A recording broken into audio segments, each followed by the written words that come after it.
سیدنا عمر رضی اللہ عنہ نے یہ آیت سنی تو رونے لگے۔ ان سے پوچھا گیا آپ کیوں رو رہے ہیں؟ فرمایا اس لیے کہ کمال کے بعد زوال ہی تو ہے۔ خطبے کے بعد بلال رضی اللہ عنہ نے اذان دی، پھر اقامت کہی۔ رسول اللہ صلی اللہ علیہ وسلم نے ظہر کی نماز پڑھائی۔ اس کے بعد بلال نے پھر اقامت کہی اور آپ نے عصر کی نماز پڑھائی، اور ان دونوں نمازوں کے درمیان کوئی اور نماز نہیں پڑھی۔ اس کے بعد سوار ہو کر آپ جائے وقوف پر تشریف لائے۔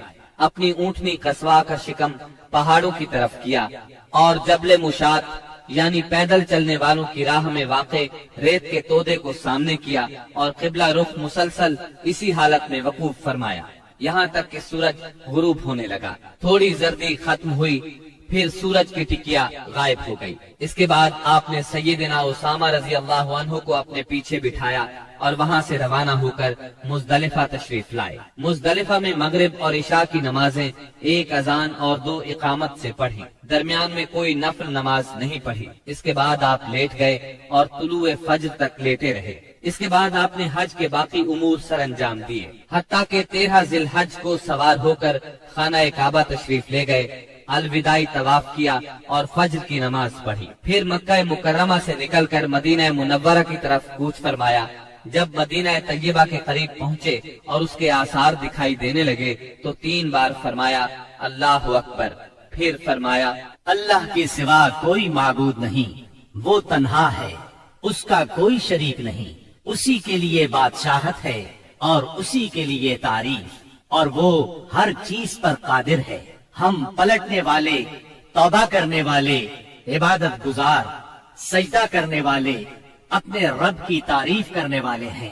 اللہ نے اپنا وعدہ سچ کر دکھایا، اپنے بندے کی مدد کی اور تنہا ساری جماعتوں کو شکست دی۔ رومیوں کو اسلام اور اہل اسلام کی ترقی قطعاً گوارا نہیں تھی۔ ان کے ہاں رہنے والا کوئی شخص مسلمان ہو جاتا تو اس کی زندگی خطرے میں پڑ جاتی۔ ان کی اس جرت اور بیجا غرور کو ختم کرنے کے لیے رسول اللہ صلی اللہ علیہ وسلم نے سفر 11 ہجری میں ایک بڑے لشکر کی تیاری شروع فرمائی تاکہ وہ روم کی فلسطینی سرزمین کو روند کر رومیوں کو خوفزدہ کر دے اور ان کی حدود پر واقع عرب قبائل کا اعتماد بحال کرے۔ اس سلسلے میں رسول اللہ صلی اللہ علیہ وسلم نے 700 فوجیوں کا ایک لشکر تیار فرمایا۔ سیدنا اسامہ بن زید رضی اللہ عنہ کو لشکر کا سالار مقرر فرمایا۔ یہ آزاد کردہ غلام سیدنا زید رضی اللہ عنہ کے بیٹے تھے۔ 28 صفر 11 ہجری کو بیماری کی حالت میں آپ نے سیدنا اسامہ رضی اللہ عنہ کا جھنڈا اپنے دستے مبارک سے درست فرمایا۔ بڑے بڑے جلیل القدر صحابہ کرام سیدنا اسامہ رضی اللہ عنہ کی ماتحتی میں اس لشکر میں شریک تھے۔ سیدنا علی اور سیدنا عباس رضی اللہ عنہما آپ کی تیمارداری کی غرض سے مدینے میں ٹھہر گئے۔ سیدنا ابو بکر صدیق رضی اللہ عنہ اور سیدنا عمر رضی اللہ عنہ امیر لشکر سیدنا اسامہ سے اجازت لے کر آپ صلی اللہ علیہ وسلم کی عیادت کے لیے آتے جاتے رہے۔ آپ کی علالت میں روز بروز اضافہ ہو رہا تھا۔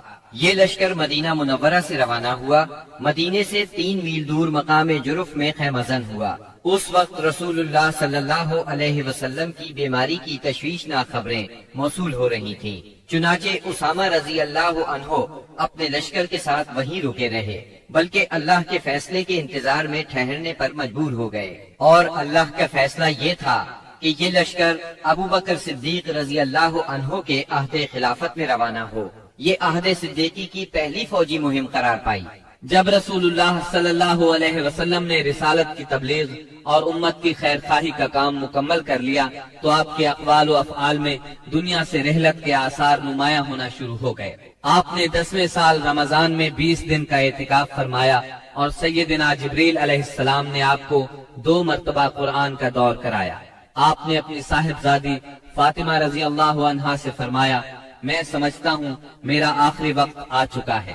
سیدنا معاذ بن جبل رضی اللہ عنہ کو یمن کی طرف روانہ فرمایا تو انہیں وصیت فرمائی، اے معاذ، غالباً اس سال کے بعد تم مجھ سے ملاقات نہ کر سکو گے اور میری اس مسجد اور میری قبر کے پاس سے گزرو گے۔ یہ سن کر سیدنا معاذ بن جبل رضی اللہ عنہ رونے لگے۔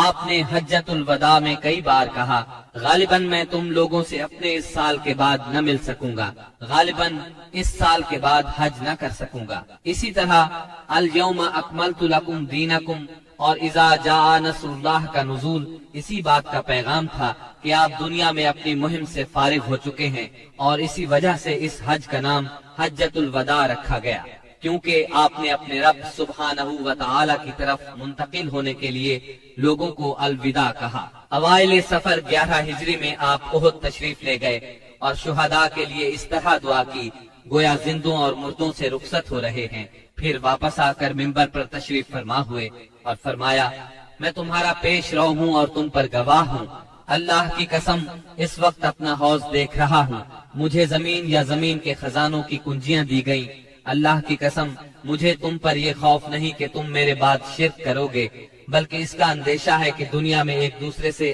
آگے نکلنے کی دوڑ میں لگ جاؤ گے۔ ماہ سفر کے آخر میں آپ رات کے وقت بقیع غرقد تشریف لے گئے، اہل بقیع کے لیے دعائے مغفرت کی اور فرمایا ہم بھی تم سے آن ملنے والے ہیں۔ ماہ سفر کے آخری پیر کو رسول اللہ صلی اللہ علیہ وسلم ایک جنازے میں بقیع تشریف لے گئے۔ سیدہ عائشہ صدیقہ رضی اللہ عنہا فرماتی ہیں آپ بقیع سے واپس تشریف لائے تو میں اپنے سر میں درد محسوس کر رہی تھی اور یہ کہہ رہی تھی کہ ہائے میرا سر۔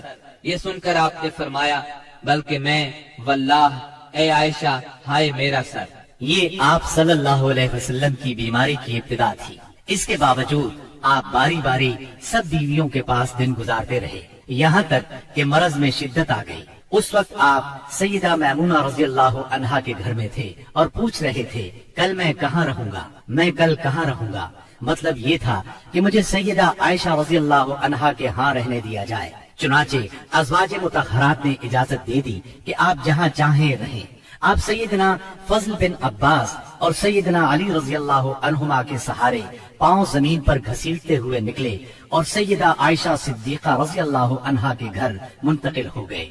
سیدہ عائشہ صدیقہ رضی اللہ عنہا فرماتی ہیں جب آپ میرے گھر تشریف لائے اور بیماری نے زور پکڑا تو آپ نے فرمایا مجھ پر 7 مشکیزیں پانی ڈالو جن کا بندھن نہ کھولا گیا ہو تاکہ میں لوگوں کو وصیت کر سکوں۔ چنانچہ ہم نے آپ کو سیدہ حفصہ رضی اللہ عنہا کے ایک لگن میں بٹھا کر مشکیزوں سے پانی ڈالا، یہاں تک کہ آپ نے ارشاد فرمایا بس بس لوگوں تم نے کام پورا کر دیا۔ اس وقت آپ نے کچھ تخفیف محسوس کی اور مسجد میں تشریف لے گئے، سر پر پٹی بندھی ہوئی تھی، ممبر پر فروکش ہوئے اور بیٹھ کر خطبہ دیا اور لوگوں کو وصیت فرمائی تم سے پہلے جو لوگ تھے وہ اپنے انبیاء اور بزرگوں کی قبروں کو سجدہ گاہ بنا لیتے تھے، تم لوگ قبروں کو سجدہ گاہ نہ بنانا، میں تمہیں اس سے منع کرتا ہوں۔ اور فرمایا یہود و نصارہ پر اللہ کی لعنت، انہوں نے اپنے انبیاء کی قبروں کو سجدہ گاہ بنایا۔ مزید فرمایا تم لوگ میری قبر کو بت نہ بنانا کہ اس کی پوجا کی جائے۔ پھر آپ نے خود کو قصاص کے لیے پیش کیا، انصار کے متعلق خیر کی وصیت فرمائی، پھر فرمایا ایک بندے کو اللہ نے اختیار دیا کہ وہ دنیا کی چمک دمک اور زیب و زینت میں سے جو چاہے لے لے، یا اللہ کے پاس جو کچھ ہے اس کو اختیار کرے، تو اس بندے نے اللہ کے پاس جو کچھ ہے اس کو اختیار کیا ہے۔ سیدنا ابو سعید خدری رضی اللہ عنہ فرماتے ہیں یہ سن کر ابو بکر صدیق رضی اللہ عنہ رونے لگے اور فرمایا ہم اپنے ماں باپ کے ساتھ آپ پر قربان۔ ابو سعید خدری رضی اللہ عنہ فرماتے ہیں ابو بکر صدیق رضی اللہ عنہ کی اس بات پر ہمیں حیرت ہوئی، لیکن چند دن بعد معلوم ہوا کہ جس بندے کو اختیار دیا گیا تھا وہ خود رسول اللہ صلی اللہ علیہ وسلم تھے، اور ابو بکر ہم سب سے زیادہ صاحب علم تھے کہ بات کو اسی وقت سمجھ گئے تھے۔ اس کے بعد رسول اللہ صلی اللہ علیہ وسلم نے ابو بکر صدیق رضی اللہ عنہ کی تعریف کی اور ان کے دروازے کے سوا مسجد میں کھلنے والے تمام دروازے بند کرنے کا حکم فرمایا۔ اسی دن آپ نے وصیت کی کہ یہود و نصارہ اور مشرکین کو جزیرۃ العرب سے نکال دیا جائے اور وفد کو اسی طرح نوازا جائے جس طرح آپ نوازا کرتے ہیں۔ آپ نے نماز، غلاموں اور لونڈیوں کے بارے میں بھی وصیت فرمائی اور فرمایا میں تم میں 2 چیزیں چھوڑ رہا ہوں، جب تک ان دونوں کو مضبوطی سے تھامے رہو گے ہرگز گمراہ نہیں ہوگے، کتاب اللہ اور میری سنت۔ Thanks for watching. Don't forget to like, comment, share and subscribe to